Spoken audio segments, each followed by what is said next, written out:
Հաստատվել են 2026 թվականի երկրորդ քննաշրջանի ավարտական քննությունների աշխատակարգը եւ ժամանակացույցը։ Դիմումները ընդունվում են մինչեւ մայիսի 15-ը էլեկտրոնային հարթակի միջոցով, իսկ քննությունները կանցկացվեն հունիսի 1-ից 30-ը Երևանի համար 198 ավագ դպրոցում։ Հիմնական եւ միջնակարգ կրթության համար քննությունները գրավոր են, ներառելով հայոց լեզու, մաթեմատիկա, պատմություն, բնագիտական եւ օտար լեզուներ։ Գնահատումն իրականացվելու է 20 բալային համակարգով, որը վկայականում եւ ատեստատում կփոխարինվի 10 բալայինի։ Քննական թեստերը կազմում են ԳԹԿ-ն։ Սա կրթությունը էքստերն ավարտելու հիմնական հնարավորությունն է, հստակ ժամկետներով եւ կանոններով։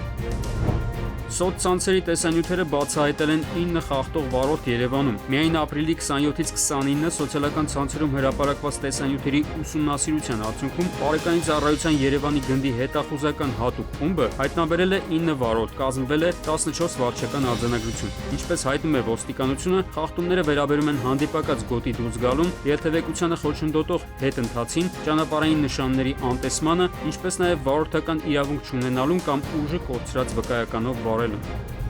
ՊԵԿ-ը արտարժույթի առքուվաճառքի մի շարք խախտումներ է բացահայտել։ Պարզվել է, որ 3 սահմանափակ պատասխանատվությամբ ընկերություն չունենալով կենտրոնական բանկի համապատասխան լիցենզիա իրականացրել են արտարժույթի գործարքներ։ Դրանց վերաբերյալ կազմվել են վարչական արձանագրություններ, իսկ նյութերը փոխանցվել են նաև քննչական կոմիտե քրեական վարույթների հնարավոր նախաձեռնման համար։ Բացի այդ, արձանագրվել են նաև այլ խախտումներ, այդ թվում 100,000 դրամը գերազանցող գործարքներում հաճախորդի ինքնության չստուգում, պարտադիր անդորրագրերի չտրամադրում։ Կոտայքի մարզում Երևան-Սևան ավտոճանապարհի Ազնու խճուղու կամրջի մոտ կայանված Nissan ավտոմեքենայում հայտնաբերվել է տղամարդու մարմին։ Ահազանգը ստացվել է ժամը 13:30-ին, երբ անցորդները նկատել են, որ վարորդը չի արձագանքում։ Դեպքի վայր են ժամանել ներքին գործերի նախարարության փրկարար ծառայության թշեշ փրկարարները, որոնք կոտրել են մեքենայի ապակին եւ ներսում հայտնաբերել վարորդին, որի մահը արձանագրել են շտապ օգնության բժիշկները։ Դեպքի փաստով նախաձեռնվել է քրեական վարույթ, պարզելու մահացածի ինքնությունն ու հանգամանքները։